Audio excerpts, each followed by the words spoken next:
fucking serious? Oh my god. I always have to fuck around with this goddamn fucking audio thing. Ugh. Every motherfucking time.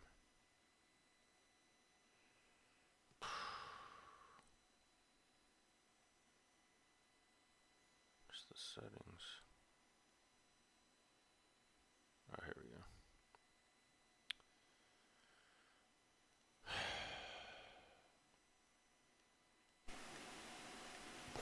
Alright, that's more like it. Whoa.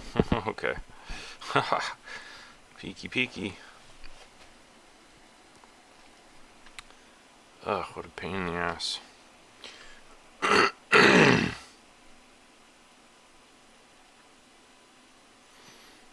Well, that's nice. It just goes live without you having to push a button or anything.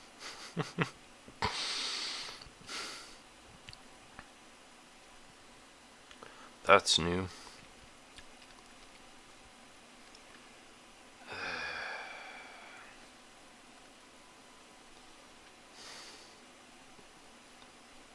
Alright, I'm gonna edit some stream stuff. Jesus Christ, this is like twice as rocky as usual. I wish there'd been like a pop-up or something that let you know that there's no stream button and it just starts streaming without any sort of notification whatsoever.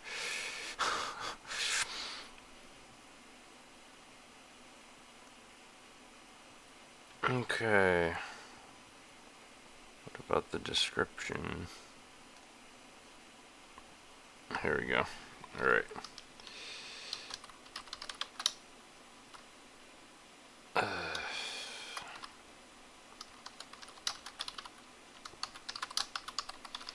Sorry for the delays here. This is just going to take me a minute.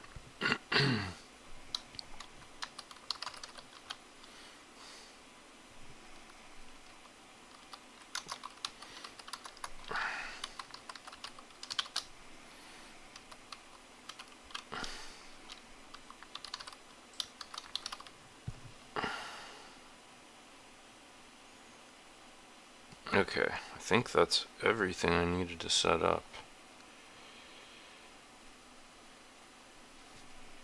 Okay, how long has it been since I did a second live stream last? Like 2 months? Quite a while. Alright, so I'm using the Alchemy viewer here, and I'm using the latest version of YouTube's streaming software, as everybody's probably fully aware at this point. Got the chat window set up. Everything looks good, so gonna just do my usual thing here. Opening the world map, looking around for some interesting looking sims to explore. By the way, welcome back. It's been a while. Hope everybody is doing okay and nobody has got the dreaded virus or anything like that. I could talk for hours and hours about COVID, but like I've said in previous videos, I usually just like to use Second Life as kind of an escape from the real world, so I don't know. It might come up a little bit and as I'm discussing other things, because I tend to be very like philosophical and talk about a lot of stuff when I'm streaming, so you never know. But I wonder what this is. Where is this located? It's kind of like in the bay formed by the entirety of the mainland. Almost like the Gulf of Mexico.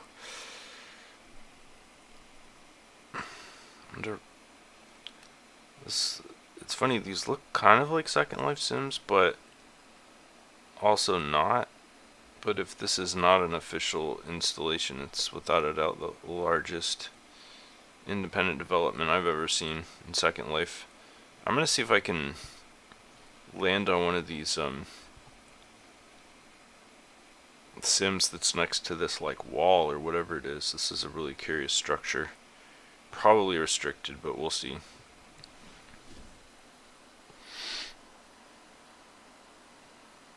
Cool. That's nice that it's not restricted.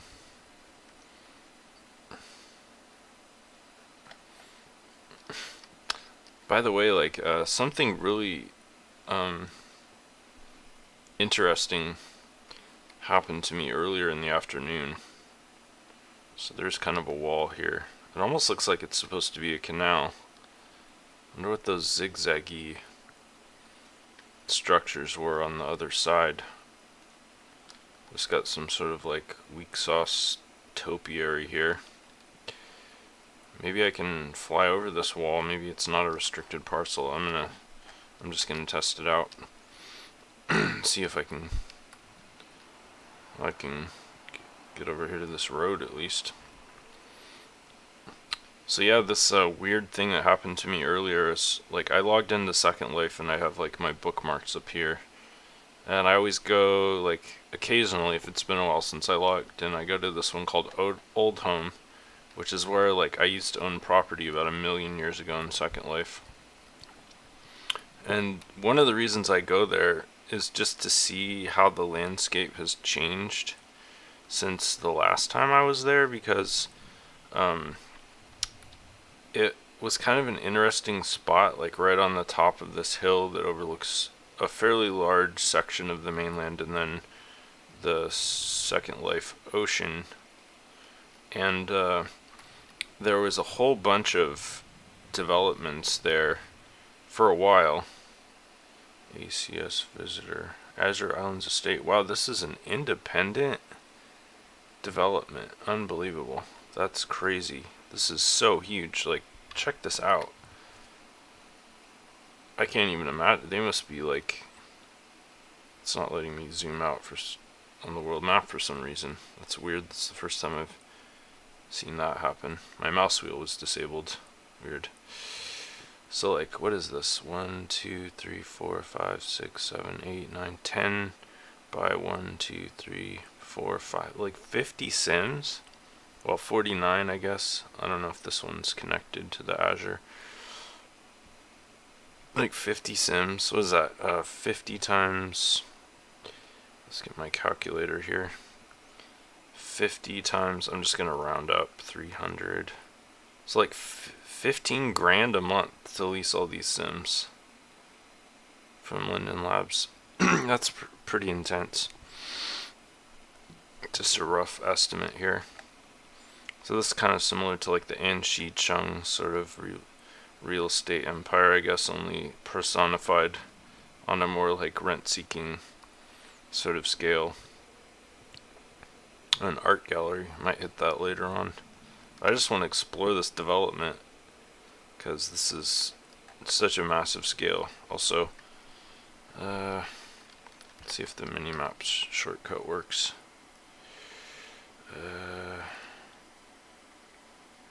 Mini-map, there we go. I want to make sure that I'm actually like... Well, that's not very useful. Okay, which direction am I going? I'm going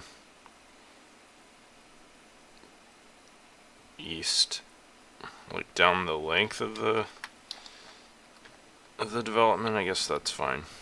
I kind of wanted to just get sort of a sampling of the extent of the whole thing.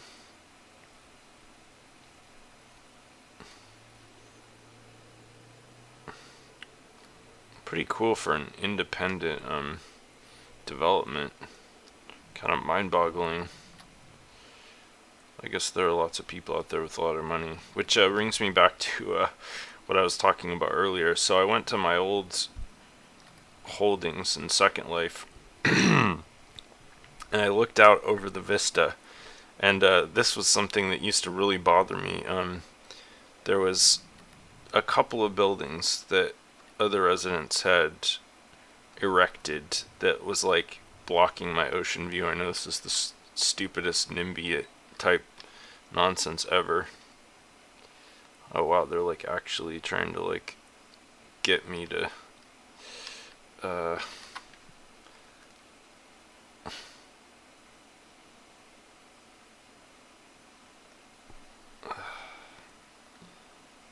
Alright, I'm gonna just quickly,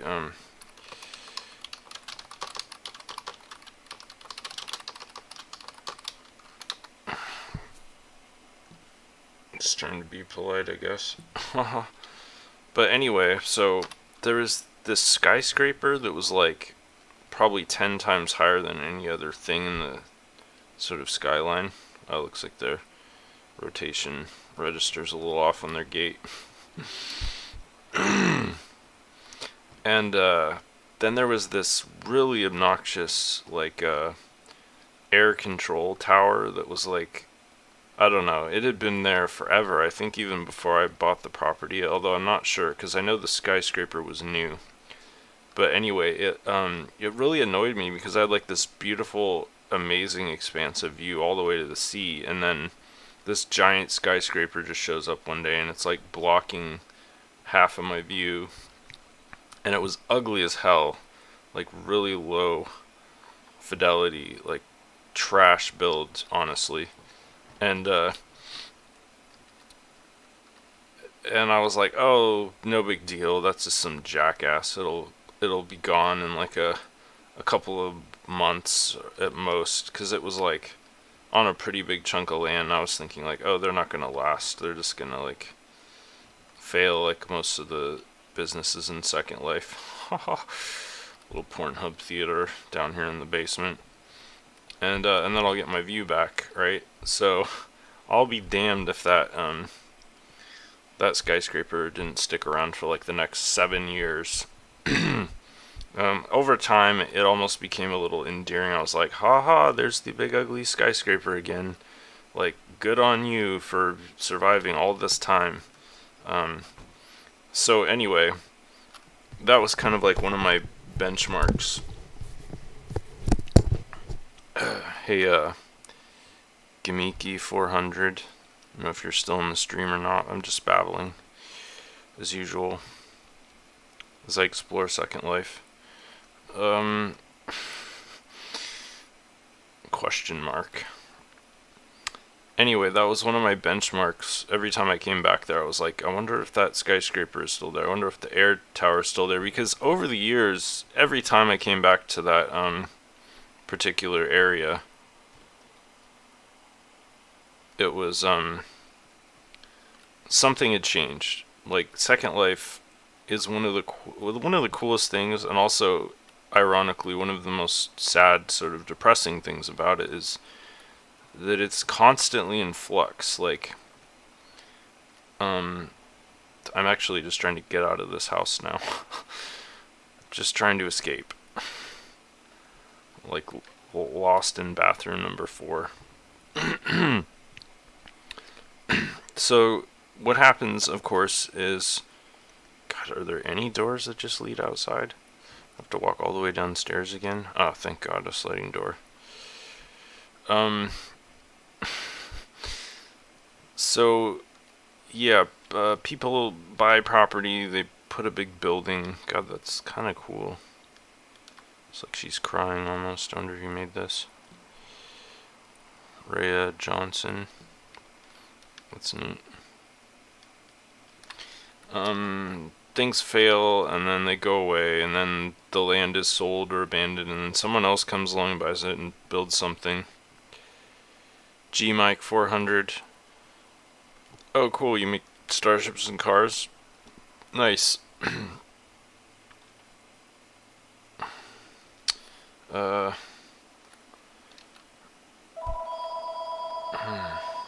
That's my phone, not yours. Haha.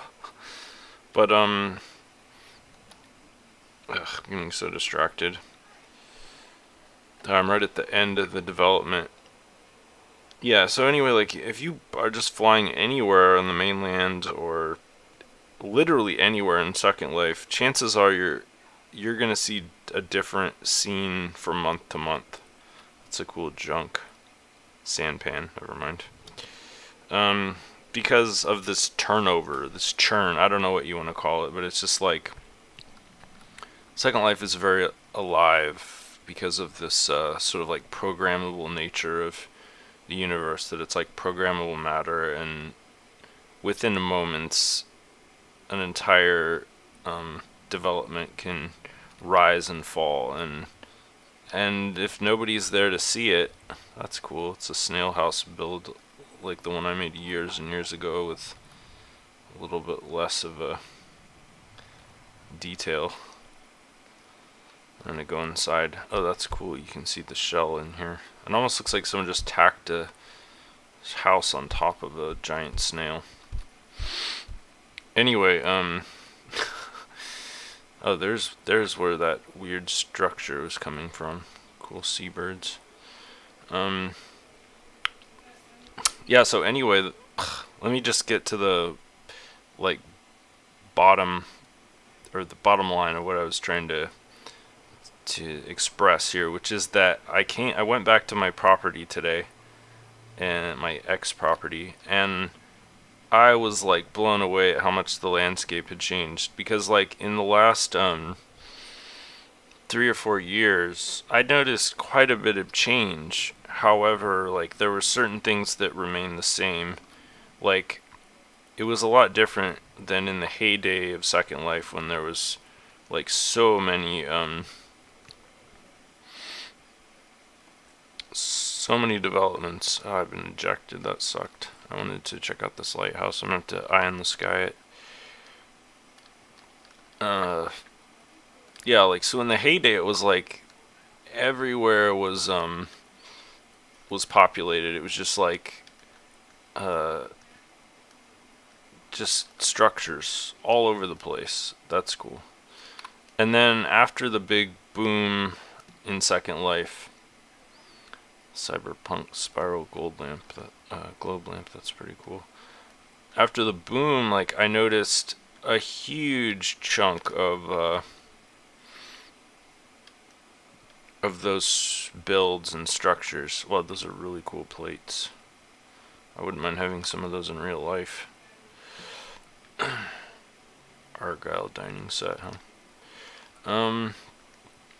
Yeah, so like I would say the population of builds and stuff in that landmass in that area of that sim had dropped by about 80 or 90%. Like I would say 80 or 90% of the land that used to have buildings on it was abandoned and just had reverted to like Linden Labs control. And that was pretty shocking. But then over time, like it seemed like it got a little bit more built up again, like it was starting to recover. And so I was like, okay, like it's filling out again. And that's how I left it, like maybe, I don't know, a couple months ago was the last time I went to that area. And I'd say it was about like 50%, like about half the land was vacant and half was populated with various structures.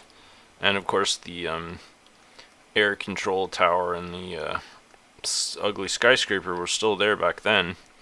But I went back today and I was just like blown away, because it was like, holy crap, it was decimated beyond sort of the post 2008 2009 like heyday crash era. Like it was just like 95% of the structures were gone. And now this is what really got me. This is what blew my mind, and I was just like wow, this is a real impact. The air control tower was still there, but the skyscraper was gone, and I was like, oh my god, wow, the skyscraper finally fell after all these years. Like it was there for like 9, 10, 11 years. Like wow, that was a real change. Totally changed the whole character. And so I'm like, at first I thought my view distance, oh, that's a really cool boat. I thought my view this is crazy. My view distance was turned way down. And so I was like turning that up, but like no, the land is just like abandoned. So yeah, basically, and I mean, obviously, it goes without saying, but I'm gonna say it anyway, just because I'm like one of those heavy-handed people. It's COVID, right? People are like, even though a lot of people are going into the virtual world to escape the horrors of reality, also people are losing their jobs or having income problems, and they're not able to maintain their like virtual presence anymore, which was kind of intense for me to like realize that like yes, this is this is really happening in Second Life too. So that was my conclusion. I don't know if everyone's going to agree with it or not, but I think that's what was happening. That basically people are like, I just can't. I can barely afford to pay my actual real life rent, so I'm not gonna be paying to own virtual land in Second Life anymore. Am I flying or walking? Flying's turned off in this area. Okay, anyway, I feel like almost like I've seen enough of this development here, which is kind of interesting. I don't know, I kind of want to. God, there's like so many sex clubs. I have to up my draw distance a little so I can get over here. There we go. 304 ought to do it. Here, I'm going to teleport to this chair. Huh, that's the first time I noticed that. Oh yeah, because normally I do sim to sim tours, so you can always transport to an object that is in the same sim, but if it's in a different sim like this, I'm like 3 sims away, it's not going to let me transport. Okay, so anyway, yeah, let me give you a quick example, because I'm done with this area. I want to actually find a straight up plain sim on the map somewhere, so I'm going to go to Old Home here really quick. And I've done several videos where I've gone here, so this won't be like the first time that my viewers have seen this. So here's the like air control tower thing. There's like this guy that sells spaceships and stuff. This has been around forever. Like literally, you can tell this is like a prim spaceship. I don't know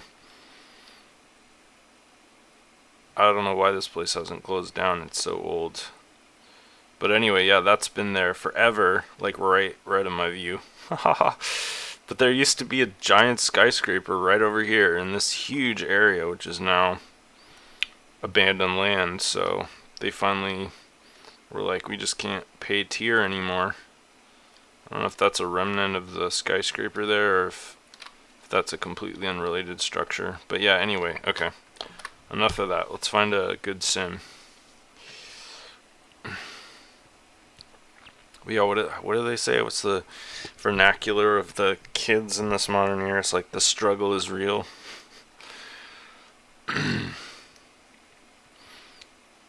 That's a really interesting contrast, though. I keep thinking about the consequences of this whole thing, like the long-term consequences.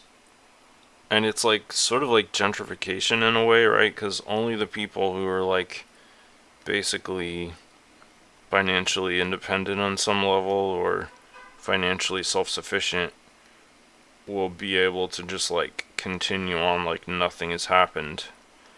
Corona's not affecting them. They're like outside of the karmic loop. South spell, this sounds kind of cool. Let's try this out. Yay, I love it when sims aren't locked down. Just like a cat, Neotoy Story lands on his feet. Alright, let's see, what's the deal with this land here? Horses. Oh, it's a breedable marketplace. Ugh, I swear, one of these days, like, it's like that old quote, like, the universe doesn't end in fire and ice, it ends in paperwork and nostalgia. Like, one day, Second Life is going to be nothing but, like, gotchas and breedable marketplaces, and there will be, like, nothing original left. It'll just be that. I hope not. And no, that prediction will never come true, thankfully, but that's my most like cynical take on Second Life. I gotta admit, I'm pretty happy, and this is something I've really been wanting to talk about, but I've been gone for so long that I didn't really have a chance to bring it up before. But as some of you will know, I had some serious computer problems a while back. Basically, my CPU died, which was bizarre because I never overclocked it or anything. And let's see, I bought it in 2018, or it was either 2017 or 2018, but it was pretty old. You know, I mean, usually CPUs last forever though, so unless you're abusing them. So it was kind of a shock, to me at least. And anyway, I was like suddenly really poor because I just quit my job, and I couldn't really afford to replace the CPU because it was a Ryzen 7, but a little bit more high end than usual. So anyway, I had to settle for this bargain basement Ryzen 3 to get my computer back up and running. And to make a long story short, I thought, what the hell, I might as well contact AMD and see if I can get a refund on this burned out processor. So I like filled out their form and got an email back a little bit later, and they were like, go ahead, send us your old CPU. And it was like at that point 3 or 4 years like old. I didn't even know if it was still covered by the default warranty. I didn't like keep any of the paperwork or anything. But anyway, I packaged it up and I mailed it off. And yeah, like a couple weeks later, they sent a brand new replacement CPU, Ryzen 7. Like, it's like a $300 CPU, and they sent like the latest generation of it too. It wasn't even like a I mean, of course it would be ridiculous for them to send an older generation one that they would have to like dig up from some archive, you know. I don't know, I wonder how returns like that work. Like, do they keep a stockpile of older CPUs specifically for repairs, or do they always just kind of be like, well, we're gonna give them whatever the latest version is? I mean, I'm probably lucky that they were still even making this particular edition, otherwise I wouldn't have gotten anything. So anyway, yeah, they sent me a brand new top of the line next gen Ryzen 7, so I stuck it in my computer, and so now I'm like back up to where I was before without any real hiccups. So that was really nice to experience that, and just made me really glad that I've supported AMD as a company all these years. Like, full disclosure, I own stock in AMD, so I'm like, in a sense, I'm sort of shilling here, but not really, because these are just my personal experiences, and honestly, I've also done my fair share of like bashing AMD and Intel and other CPU manufacturers over the years. But yeah, so that was cool, and it's been nice. Like, I've definitely noticed the performance boost. God, I can't fly at all. This is really annoying. Alright, so this breedables, some vampire castles, and little hangout spots. This is a very typical sim. Not really my cup of tea. Looks like there's quite a few little like cozy prefab houses over here.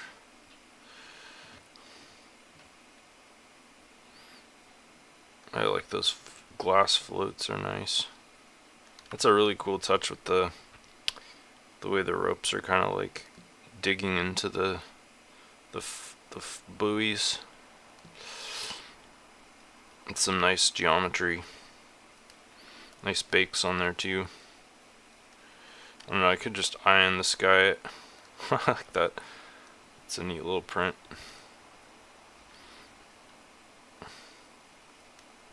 Some nice little details. Oh, a hurricane lantern. Here we go. Oh, this is a really nice one. Damn. This might be the nicest one I've seen so far. This is like definitely a step above all the other ones I've seen up until this point. Like, great job on the details too. Like, let's check out the geometry in the bakes. Oh wow, it's even got a wick like mine. That's really impressive. This is like a defect though. That doesn't actually go into the glass area, which is interesting. All right, let's see. Who made this? Oh, what next? So yeah, I'm gonna give the glass dome is a little bit wonky. It's got a few minor cosmetic flaws, but overall I'd say this is like an 8.5 out of 10 compared to all the others that I've seen so far. So good job on that. What's next? Not a big surprise there though. They are one of the kind of like top tier producers in Second Life of assets,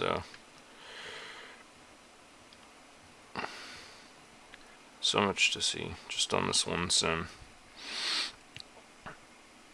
But yeah, I really am wondering like how this is going to affect Second Life in the months and years to come. Like, my initial thoughts are like, firstly, the gentrification aspect. Like, if the people who are like having to choose between paying their real life rent and paying tier on their sims, they're obviously gonna like bail out pretty early, like no matter what, because they're just gonna be like, gotta pay real life rent, gotta eat. So it's obvious which comes first there. And then independently wealthy people, are these ferrets, weasels, or the people who are actually making positive income in Second Life, which is a pretty small list, pretty elite.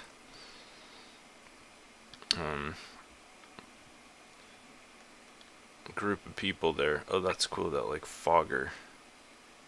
It's like humidifying the snake tank. I actually really like this. It's a multi-mesh animation, but still it's kind of cool. Let's see what else they got in here. Chinchillas. Wow, that's kind of cool. Getting himself a little drink there. Also multi-mesh. Nothing in the attic.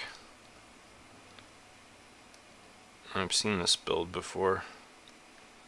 It's a more like vampire castle type thing.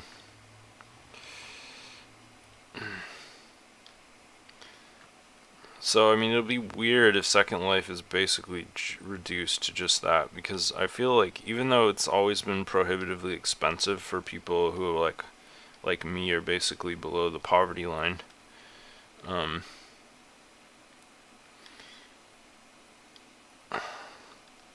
that's kind of sad, really, to think that like I can't even own land in a virtual world. You would think it would be like, well, I mean, it is fractionally. Like, if you think like an acre of land costs like maybe a couple $100,000 nominally, like median adjusted in the United States, and like a sim, or not a sim, but like an equivalency of an acre of land in Second Life might cost 250, 500 lindens. So I don't know. Yeah, the equivalency is not really there, but kind of an interesting analysis. All right, I'm gonna copy and paste this SL URL in case anybody else wants to visit this sim. Kind of a boring sim, but whatever. I want this mini map down here in the corner.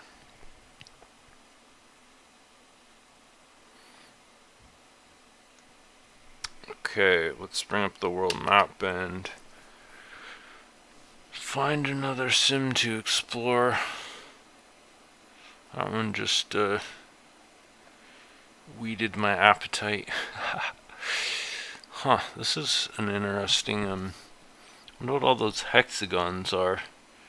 Holy Trinities. With 5 people, huh, we'll see if we can go here.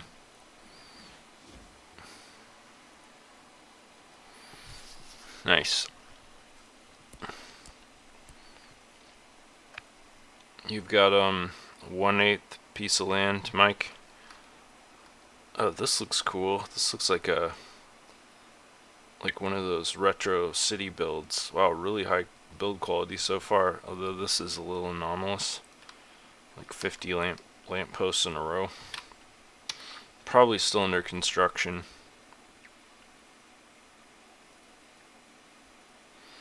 People are having a fight in the city right now that I just dropped into. It's like an old, what is this?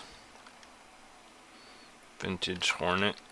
Was that like a Dodge or Hornet? I feel like I should know the manufacturer of that, but of course they've sanitized it for Second Life, unless that's their own original brand. So yeah, I'm gonna post the SL URL of this. Okay, 50s dress code applies. Uh-oh. I wonder if my avatar counts. I mean, ghosts are timeless, right? Like, whether it's the 50s or the distant future, ghosts are eternal. They always basically just white sheets, usually with some eye holes, going, ooh. So, I don't know. I think I passed the dress code. If I run into anybody, I'm just gonna let them know that I'm a ghost.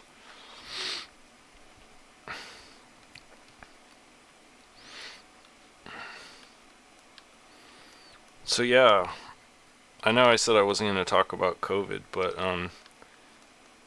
I just can't believe all the people who've been like talking about it as if it was not a real thing.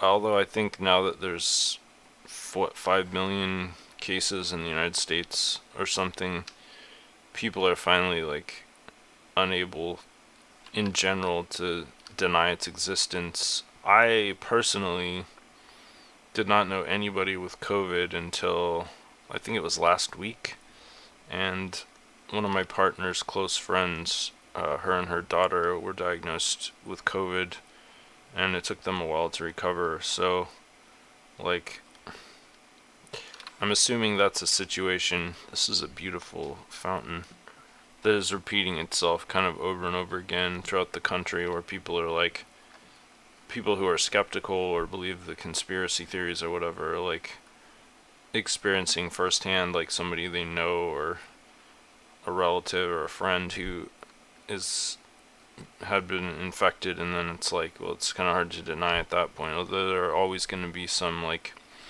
diehard skeptics who are like literally in the ER, like on a ventilator, being like, I don't have COVID. That's just human nature. I mean, obviously, like, as a scientist and someone who is very science-minded, like, immediately there was no skepticism in my mind. Although, similar to my partner, I was kind of like, is this just going to be another H1N1, you know, another swine flu, another bird flu, and it'll be like blow over in a couple of weeks? You just never know. But this was different. Yeah, subway that doesn't go anywhere. Guess they're still working on the underground. I wonder how many of these are prefabs.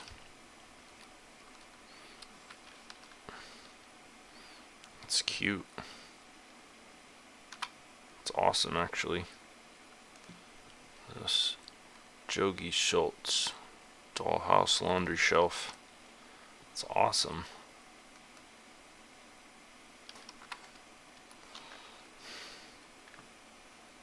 '50s. That's so like classic Second Life.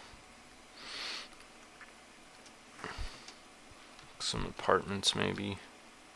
Oh, this looks nice down here on the bottom floor. I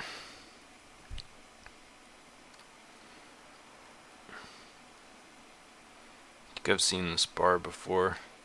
Man, I just love how fast everything loads in Anarchy. That's cool. It's half barrels as a ceiling ornament. Let's see who made this. This is like Death Row Designs. Yeah, I called it. I thought so. It's literally like probably the best bar in Second Life.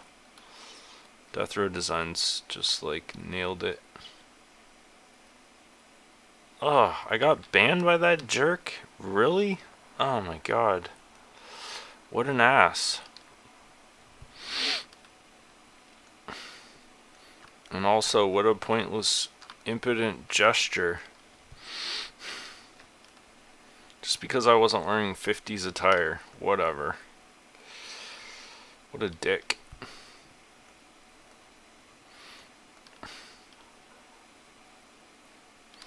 Got a brewery right here, that's kind of cool. This is a cool sim, admittedly, but clearly, you get your ass banned if you're not on your best behavior. There's probably a lot of Death Row Designs stuff in here. Nobody, huh? Oh, right. Oh, it is Death Row Designs, though. But I can't, scry anything now that I've been banned by that jerk. Like, my costume is like... It's a non-costume, you know? So how can you say that I'm not, like, 50s appropriate? Because it's not like I have a style. I'm blank. That should be, like...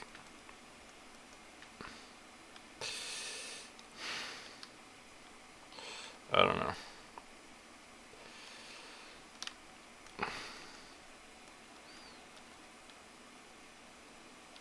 Sex bus. That's not 50s appropriate. That's like modern construction. They ought to ban that bus. They ought to throw it out of their own sim.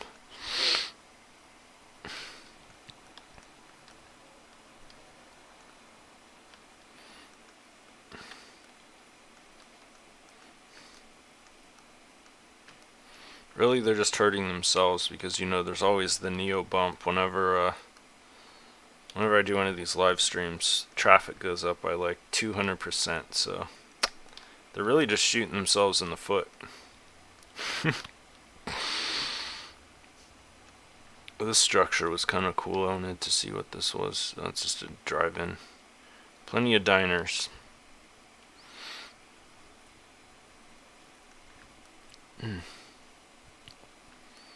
Yeah, I've been wondering recently, like, and this, of course, like, the Black Lives Matter and all that stuff has been going on, and once again, the conversation about America's, like, racism and historical problems has been, like, sort of at the forefront of everyone's mind.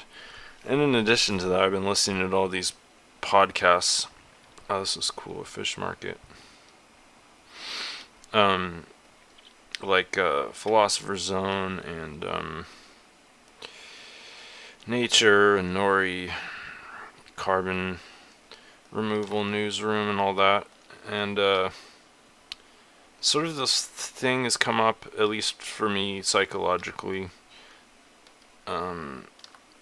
about like certain decades in America, like the 50s, definitely like one of the hot topic sort of decades. I mean, there was a lot of things that happened in the 50s that were like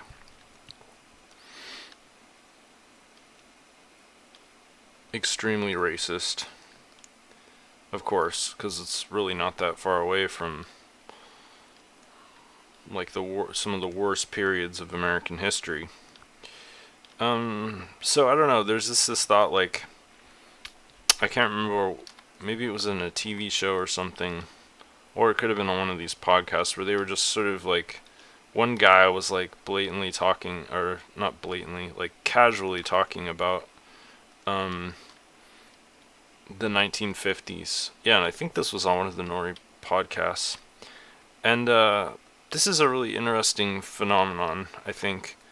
Um, this idea that some people have that, well, I would say specifically white people, sort of like middle class, I don't know what, it doesn't, the generation doesn't really matter, but there's sort of like this idea that the 1950s, it really starts in the 40s though, maybe even the late 30s, like the 40s, the 50s, the 60s, a little bit a little more fringy in the 60s, but like the 50s without a doubt is one of those eras where you just like, I mean, like Back to the Future was one of the sort of like good examples of how the 50s was romanticized in a lot of ways.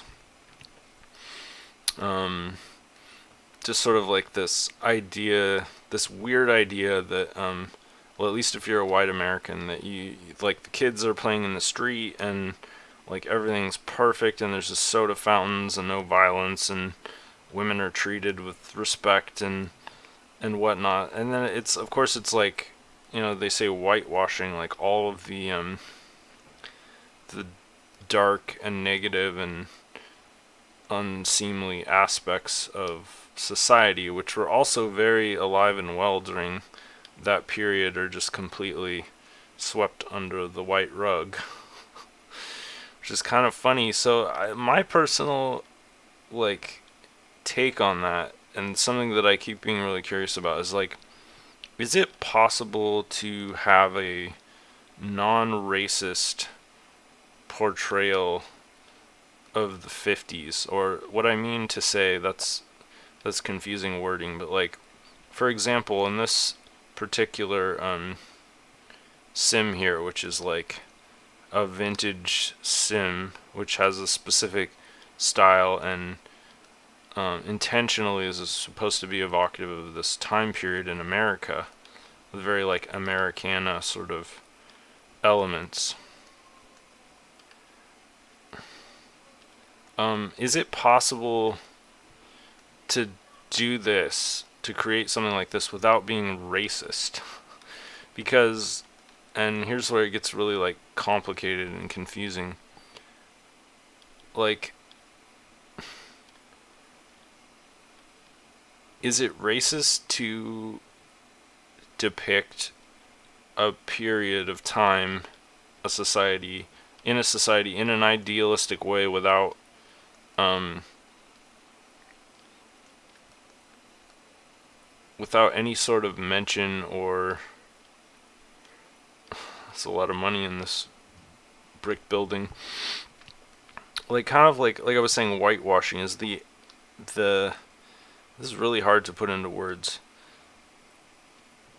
Is the act of whitewashing in any context inherently racist? Or I don't know, like, yeah, it's really a dynamic sort of concept. And obviously there's a tendency to focus on these particular periods in history as cultural memes in virtual worlds, in movies, whatever, just because of this like sort of like reputation that they have on some level as being innocent and wholesome. But at the same time, it's like those places were only innocent and wholesome for the people who were in power, who were privileged, like the people who weren't being redlined or marginalized or forced to like use separate facilities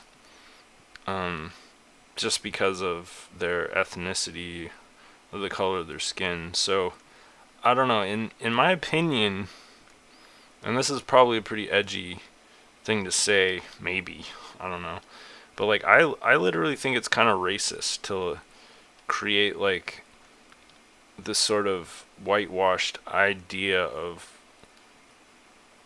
a society where or even an aesthetic where it's kind of like it's not really including, or it's not a realistic depiction of the historical period, because it's like intentionally excluding other cultures that were part of that period, but intentionally excluding them merely by existing, which that's where it becomes really controversial, because it's like that's a passive act. It's not like, just because you're not focusing on the bad parts, is that an actual act of racism in itself? So I don't know. It's like something I think about a lot. I was watching this TV show with my partner. Some of you probably heard of it, Legends of Tomorrow. It's like a DC property, like franchise, about these time traveling misfits who try to like correct aberrations in the timeline. And it's an interesting show for many reasons. I mean, firstly, it's kind of a psyop in a way, but also it's both like racist and anti-racist, and it has like characters who aren't white, who are main characters, who like both kind of elucidate and expose racism in certain episodes, but then under the underlying like character and nature of the show, in my opinion, is mildly racist, just because it's like once again sort of like overlooking some of the issues of racism that were like very real and meaningful, and just kind of like not really intentionally but implicitly just sort of sidelining those issues. Although they did confront it pretty seriously in one episode, where like there was like a Civil War episode, which was kind of like intriguing.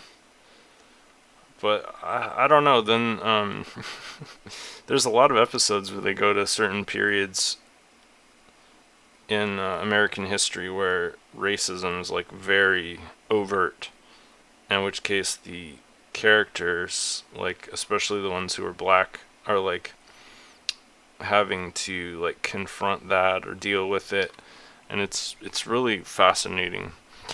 Okay, gonna try another sim. I got kicked out of Holy Trinities, jerks.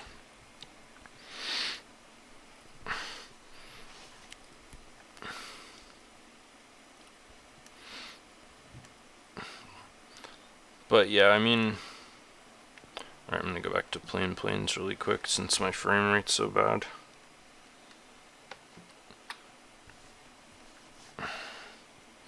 I think fetishizing the 50s, there's something a little bit wrong with that, in my opinion. I mean, at the same time, like, as an artist, I don't feel like you have to be all-inclusive all the time. I don't feel like that should be a prerequisite. And certainly, art doesn't have to be, like, a tool for social justice. I mean, I think it's kind of nice when it is sometimes, but I don't feel like that should be mandatory.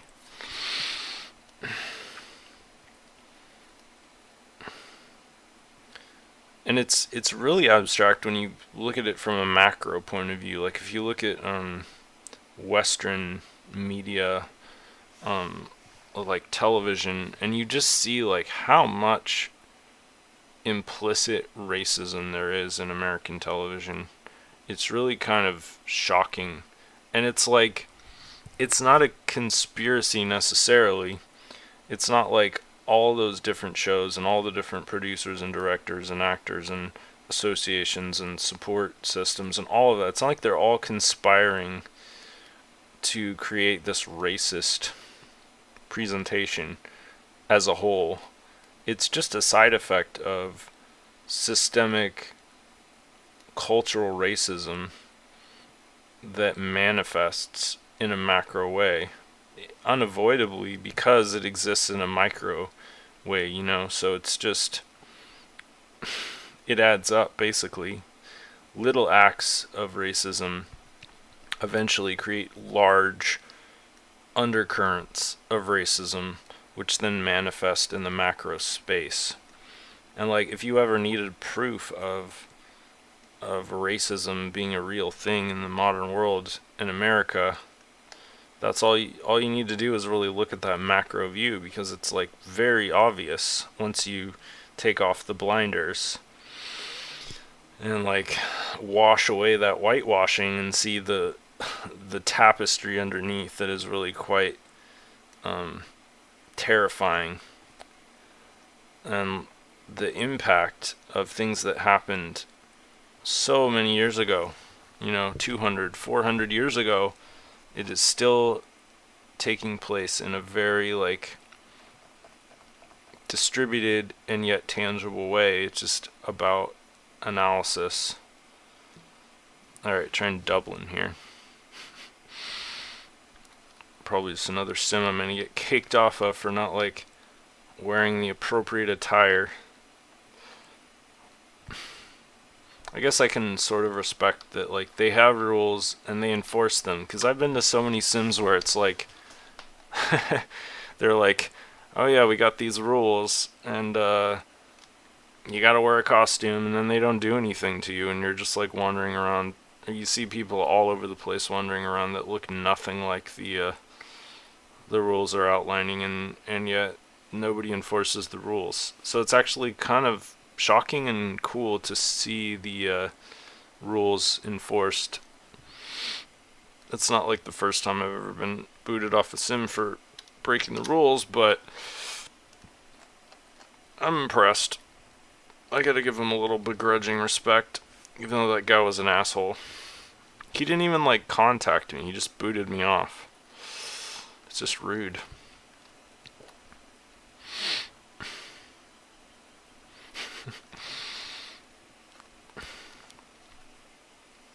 Yeah, it's kind of funny though how you just, once you take those blinders off, you see racism everywhere.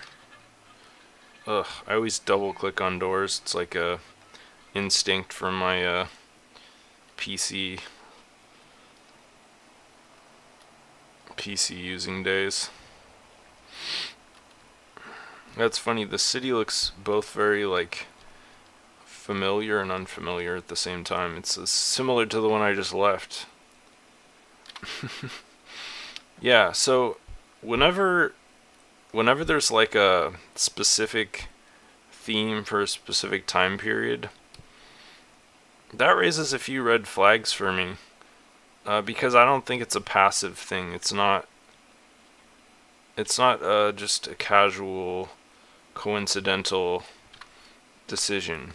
These decisions, they have meaning, and I don't think that necessarily means that a person is racist just because they like the 50s or they like this sort of quintessential idea of this romanticized idea of the 50s that really never existed. Not for everyone, maybe for a certain segment of the population, but definitely not for everyone. This is pretty cool. I've never been to Dublin, but I feel like this has a real authentic feeling to it. Like, I don't know, like this might actually be sort of somewhat realistic. I don't know. Anytime there's an obsession, like obsessions are good. Obsessions are powerful. They're necessary to produce transcendental works of art or whatever. But obsessions are,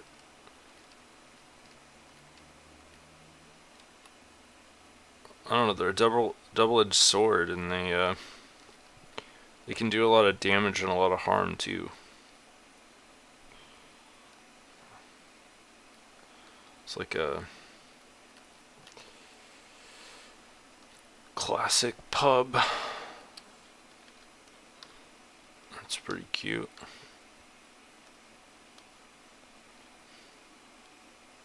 Kind of like how those flames look before they've rezzed, like butterflies or weird flowers or something.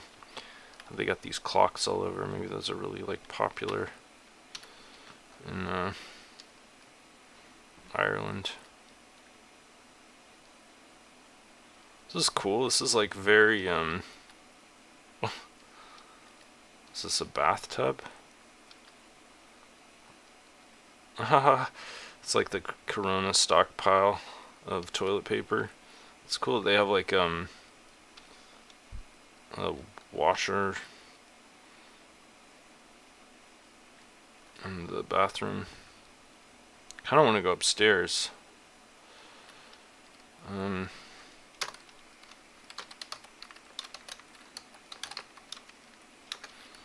Honestly, I don't know who that guy is, but I like to just say hi to people if they say hi to me.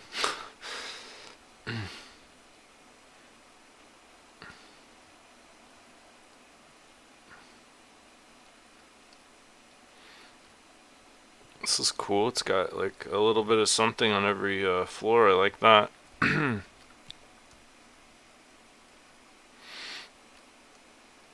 It's a dart game.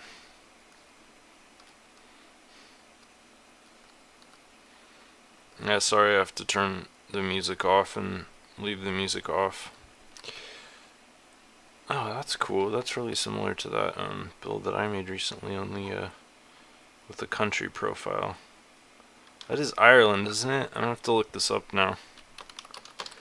My geography is so bad. Alright, let's see, what is the... Yeah, that does kind of look like Ireland. Only not really.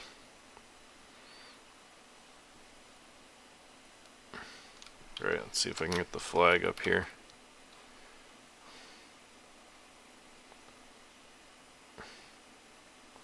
Oh my god, Wikipedia is useless.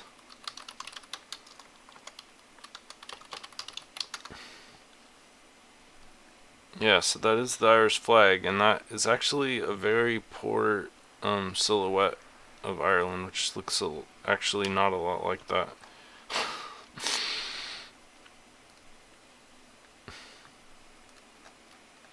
It's a nice chess set.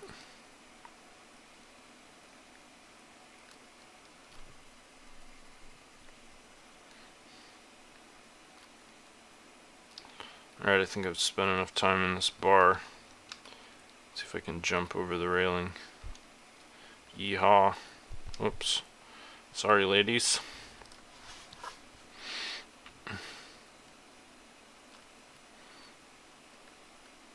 These turnstiles are really cool. Alright, I guess I'm just gonna walk around Dublin here. Must be kind of a hard decision to decide whether or not you want to keep an authentic business that is like in the actual city, or replace it with a storefront that you can rent out.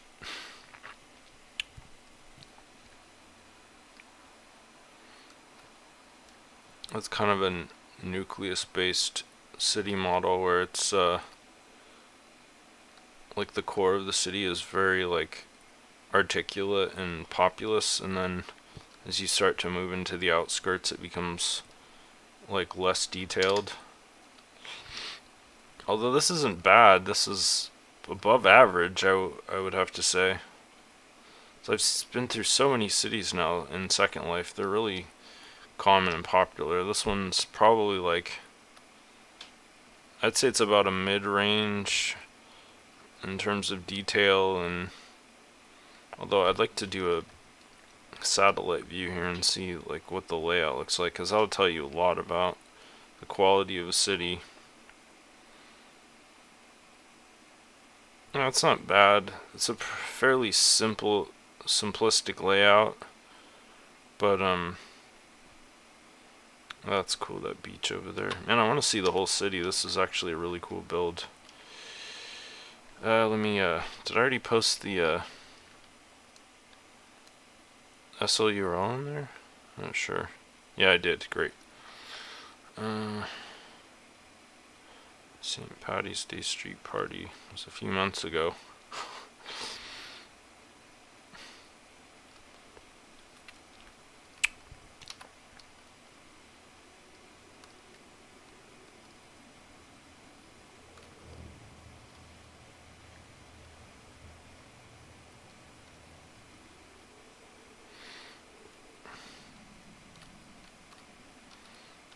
This is interesting. What is this? Like a natural history museum or something? I don't know why I never read any signs. I just like bluster it into oh, that's cool. You right click, you zoom in. That's a neat feature. The official viewer doesn't have that. Maybe that's unique to alchemy.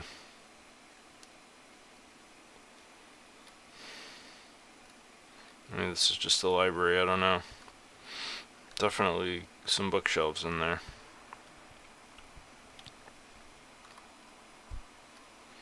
It's got 2 floors, but no, I didn't notice a staircase. Just ladders going up to the 2nd floor.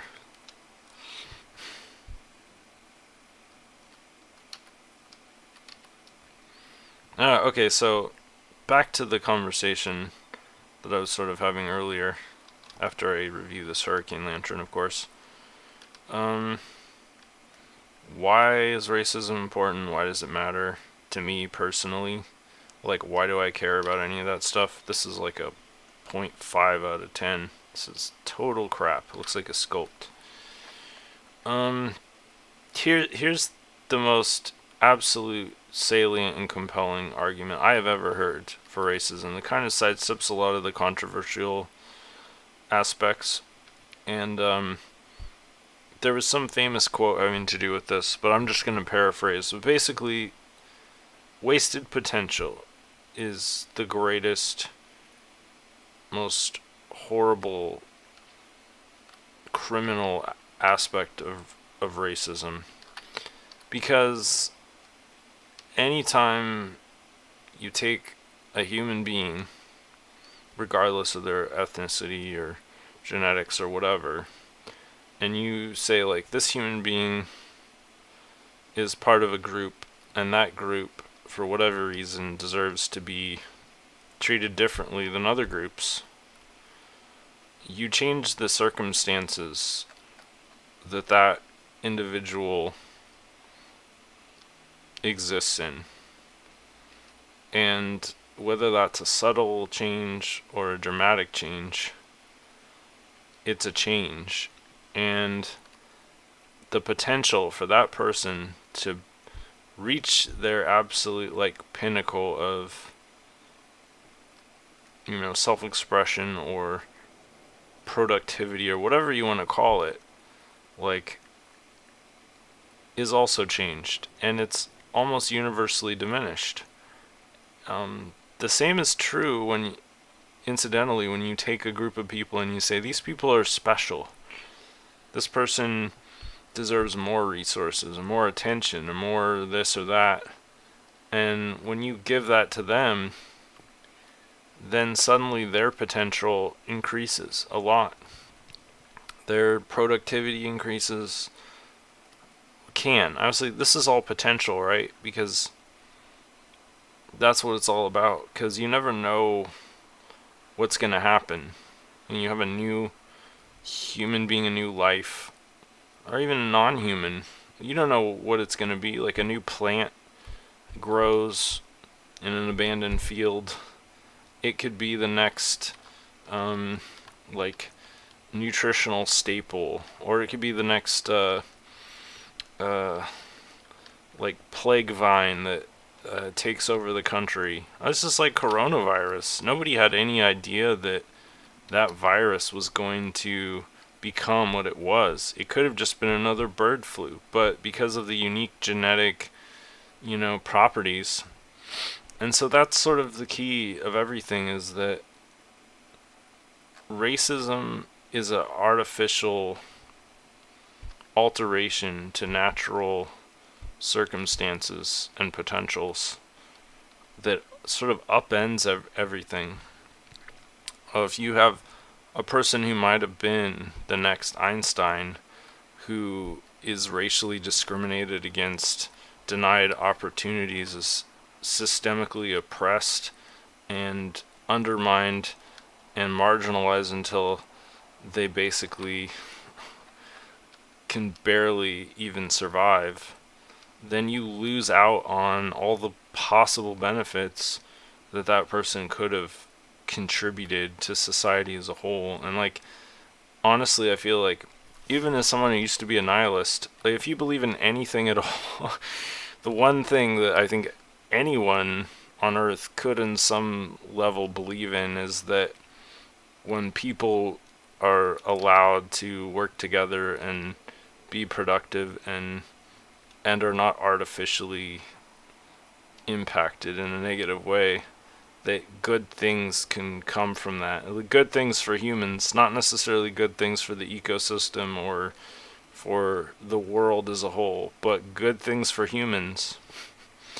You know, pretty much everything that we have in the modern world today, whether it's science or industry, technology, all of that is the result of people being able to work together on some level harmoniously and not being forced to constantly struggle to survive and to communicate. And they're basically just like, yeah, you're my friend, you're my fellow human being, and together working on this project or whatever it happens to be, we can make ourselves stronger, we can make the world stronger, we can improve civilization, improve our standard of living.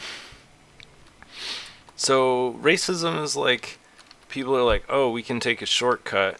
We can, instead of doing all that hard work and letting everybody work together, we can take certain people and turn them into our like slaves class and second class citizens and make them do a lot of the work so that we can do less of the work. And they have to do all the heavy lifting and we get all the benefits. And that's like the core of so much injustice in society, is that mentality. And honestly, racism is really arbitrary. It doesn't have anything to do with people being a specific way. It has everything to do with like, this is the convenient group that just happens to be in the wrong place at the wrong time that we can subjugate and exploit in order to shift the balance in our favor. And in doing so, potential is wasted, because if you have everybody in a society with equal access and equal opportunity, the outcome is always going to be better than if you have one specific group that is given more resources and more mobility. And unfortunately, that's something that is subject to the fourth dimension, and it's not something that just happens in a split second, and it's certainly not something that can be undone in a split second. So there's no way to detach that reality or that realization from the current status quo and the historical consequences of racism. But yeah, wasted potential. It's a horrible thing. Alright, back to Plain Plains. Dublin was pretty cool. Since I've been gone for so long, I figured, what the hell, I might as well do an extra long stream. I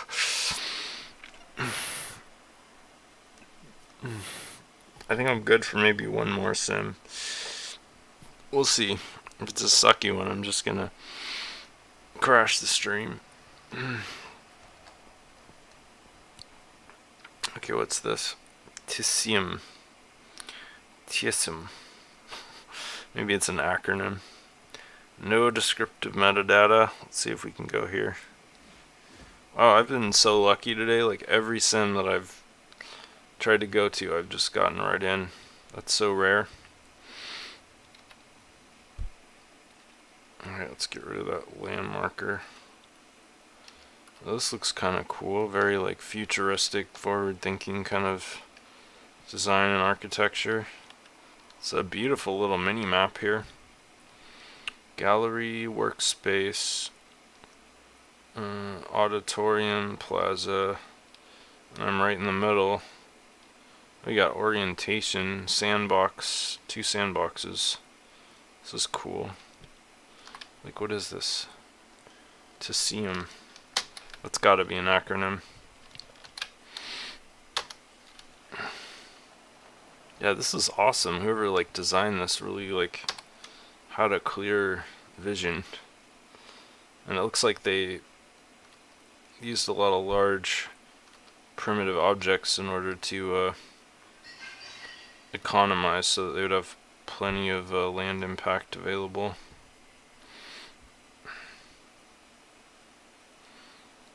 Let's see, was this the orientation dome? I'm not sure. Looks like it's still a work in progress, whatever it is. It's so common for builds in Second Life. They have a new location? I just got here to the old location. Okay, so that's just a basic how to move around kind of area.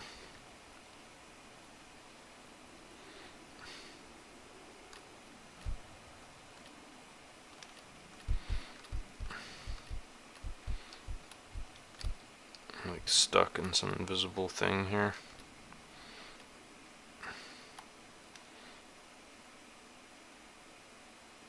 That's kind of cool.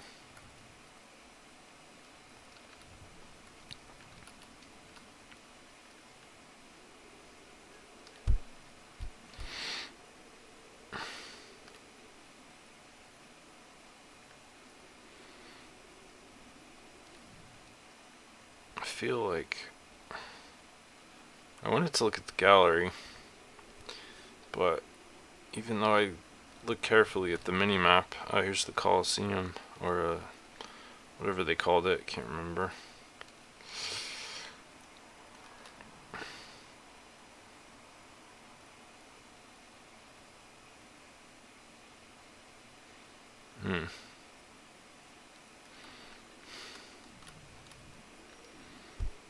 Auditorium, that was the word. Alright, where's the art gallery? I'm gonna have to go back here and look really quick. Galleria, it's right over there. This is kind of obvious. Alright, I already went through there. I'm sort of like inspirational. Kind of Edison, is that Edison? Yeah, Edison. What an asshole that guy was. And that looks kind of like Elon Musk, also an asshole. Bill Gates, also an asshole. No idea who that is. Oh, Mary Curie. Coincidentally, not an asshole. Actually, a fucking amazing hero who sacrificed her life to, like, massively advance science. And no surprise, she's a woman. Okay. Alright, I think I'm gonna end the stream. I've had enough for today. Thanks for watching. That was a lot of stuff that I unloaded. I like how my stream is both a stream in the literal sense and in the metaphysical sense, because it's more or less just a stream of consciousness of all the insanity that's going through my head at any given moment. So you're welcome. No, just kidding. I should really be apologizing, but whatever. Take care of yourselves. Try not to get the Rona. And yeah, hang in there while the apocalypse, the great revelation, descends upon us all. Take care, my friends.